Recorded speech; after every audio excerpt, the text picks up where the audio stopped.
So can I interest you in a little road trip, take you, show you my real estate that I own, and talk a little bit about investing? The answer is yes. Drop me one of these. If the answer is yes, come with me. So today, here's the plan. I'm gonna tell you and show you all of the property that I own. It's not like a ton, so don't get super excited. But I do own a bunch of real estate. All of the real estate that I own that I'm gonna show you, I paid for in cash, which is a horrible idea for a lot of investors and people that talk about real estate. You never wanna do that. Well, for me, it was more about peace of mind. What I did, the first thing I actually bought was my office. And the way that I found this place was pretty interesting. I was running around Marietta because I love Marietta. I wasn't living here yet, and I saw this building, this big old sexy building. So I see this big old building and I'm like, that is the most beautiful thing ever. And I'm like, I don't know why or how or when, but I want it, right? I want something. I want to be there. It was just like one of those things. I love this town. I love this building. And so one day I saw that there was actually a sign for one of these units for sale right now. I didn't know at the time that it was commercial and residential. All of those units there are residential. And if you guys saw my loft tour, I actually used to own one of those and lived here as well. What I came to realize is I love working in old and quirky. I don't like living there. I like new and sexy. So I see this sign. It was a for sale sign, like laying over here, like in the bushes, right? And so I'm like, ooh, let me see. And this was right around the time when Pete and Pedro was like kind of starting to take off a little bit. I needed help. I was running it out of a spare bedroom in my house, and I didn't want people to come in to my home to help me. So I'm like, all right, maybe it's time to actually buy an office, right? I looked at a few other spaces. I looked at renting them. But then when I saw that one of these units was actually available, I knew that this is where I had to be. And so I didn't negotiate. I basically just offered him, I think it was like $375,000. It's 1,800 square feet. And as you guys may or may not have seen, it's super cool, right? 14-foot ceilings. I've got conference room. It's a mess right now. I've got my office where I film, all the stuff right there. It's just an amazing space. And we operated Pete and Pedro out of this for years, right?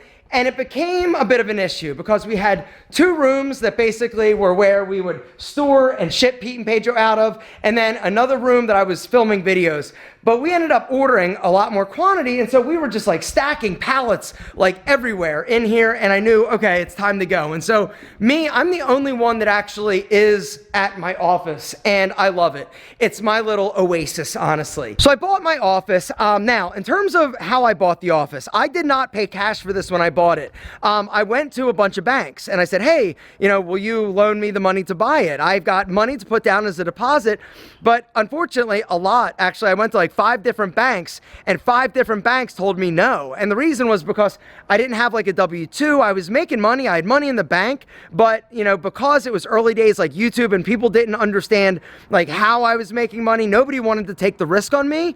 But this one guy, he was a banker at a small bank. I got a referral from a friend of mine that he knew from Rotary, and he ended up, kind of sitting down with me and going through everything. And he's like, I don't know what you're doing. I don't really understand it, but I think it's a solid business. And so I had to put 20% down on this. And then once I started seeing like my bills every month and seeing how much interest I was actually paying, I knew that I needed to pay it off. And so when I was able to, I basically saved up and paid off the building. Once I paid it off, that building right there, right next to me, it had been for sale the entire time that I was here for about a year. Nobody was buying it, right? It was bank owned. This is 4,000 square feet of offices, right? It used to be like a medical office. And so I was like, you know what? I think I might try and buy it. I was like, if somebody else comes in and buys that, I'll probably regret it. I didn't know like what I was gonna do. Maybe I'll do something, right? Maybe I'll make it into something, or maybe I'll rent it out. And so I ended up making an offer and got it from the bank for $330,000. All right, my office I paid like $375 for 1,800 square feet. That's $4,000. It's got like 16 offices. It's got a conference room. It's got a kitchen. It's amazing. And so I spent an additional like $30,000 or $40,000 fixing it up, and then I decided that I was going to try and rent it. So I ended up leasing out that building and that space to a really great tenant. It's a wealth management company that I ended up using as one of my like wealth managers. I've got a few of them that I work work with. But anyway, it's been incredible. Every month, my rent check is here. And basically the rent that I get from this unit pays all of my property taxes for all of my other assets. I make about $75,000 a year in rent from this place, but because I don't have any debt on it, it's all kind of like cash in my pocket. So all in terms of how much I paid for my office and the rental unit, it's around like, I don't know, probably like $750,000, but both of those units together would appraise for around like probably 6 million. And so that's pretty good. I do have one house that I rent out to my mom. Okay, so I ended up buying a little bungalow, gutting it, adding an addition, renovating it. My mom and my stepdad were living in this town that was far away. It was it just wasn't a great situation. And so I love Marietta, I love where we live. And so I said to my mom at Christmas a few years ago, I was like, would you be interested in moving here if I, got a house and I would own it, but you could like pay me rent and stuff like that? And it's been one of the most amazing things because they literally have just flourished living here. And the house, let's see, when I bought it, it was like $340,000. Did the renovation, all in, I'm at about like $670,000 for it. Ooh, so sexy. It's a perfect little house, perfect lot.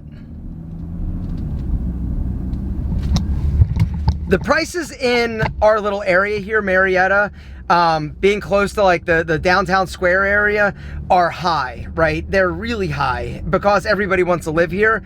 So that house, I have in it, like I said, probably around $700,000, but I could sell it for probably close to $1 million. I know it sounds crazy depending on where you live, but that house is definitely a great little house. But yeah, my mom and my stepdad live there, and I get rent.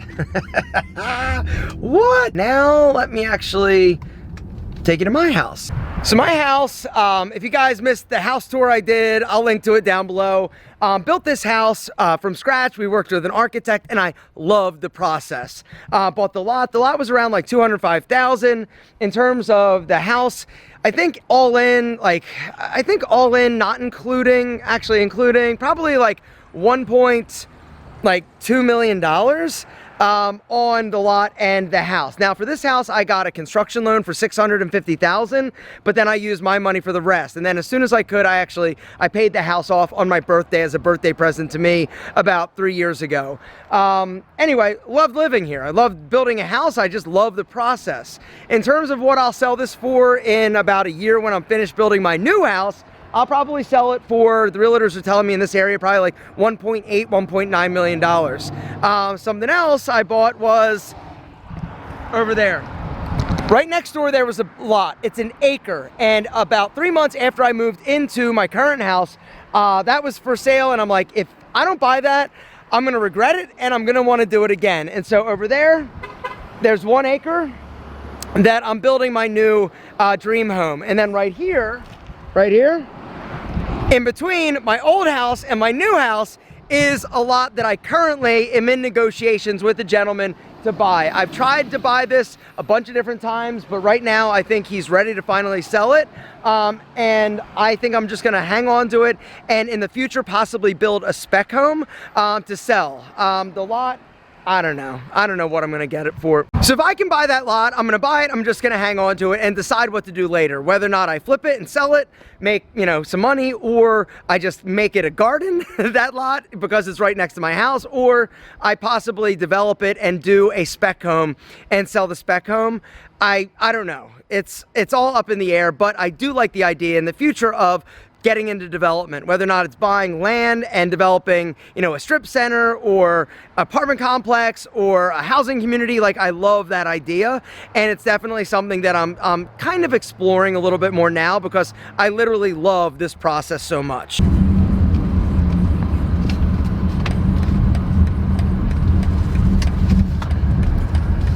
The last stop on the Alpha Empire tour is Salon Posta. This one's special. Let's go inside.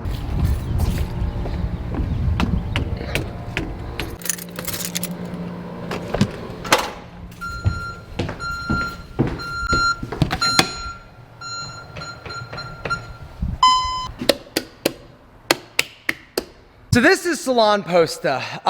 Closed today, it's a Monday, and so good opportunity for me to tell you a little bit about it. We bought it right at the beginning of COVID. It was dilapidated. This building was like vacant, literally for like 35 years. It was built in 1848. It's an old Methodist church. And then it was an opera house, and then it was a Catholic church, and then it was a car dealership. There was a fire here. It was like, it's got a lot of history. But I had a vision, and I knew that we could make it spectacular and beautiful. Bought the building for like $735,000, put an additional like $1.2 million into it, and I basically built a salon. So all in, I'm at about $2 million. And once again, it's all cash. I paid for everything. I don't have any debt on it. But the cool thing is that I am the landlord, but I also was able to start another business, which I'll tell you about upstairs.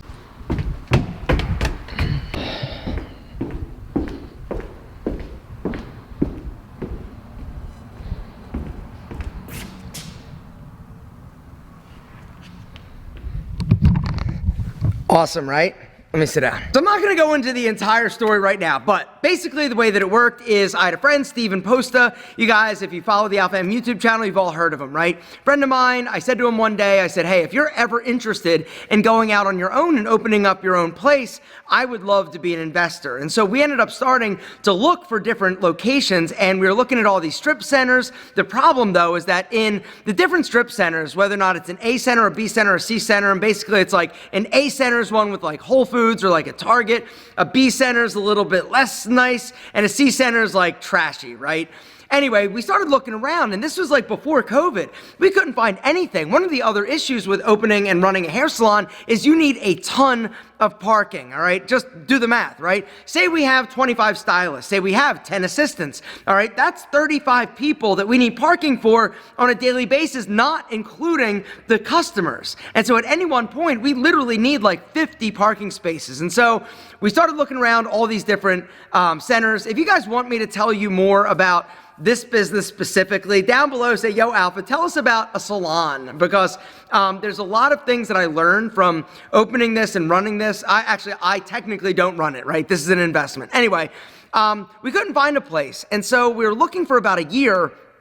And my buddy Tony, who I run with every week, his wife was getting into real estate, and she's like, hey, there's this place, there's this building off of the square that's dilapidated. Would you be interested in taking a look? I'm like, yeah, I would, because I love this area. I know and I believe in it. And so I also have this weird thing for like old like churches and iconology and stuff. And so anyway, went in here, and it was an absolute disaster, but I knew that I could make it something beautiful, and I was up for a challenge and something cool. And so I said to Steven, I said, hey, are you interested? Would this work? And he's like, yeah, if we could do it. And so I ended up putting up all the money in order to buy the building and then do the renovation. Basically, I built a hair salon. So I own all the chairs. I own pretty much everything in here. Not pretty much. I own everything in here. And then we also started a new business. All right. Steven, my friend Tony, all right, the guy that I run with, he also put up money in order to basically buy the opening inventory. My contribution was going to be the building and being the landlord, basically.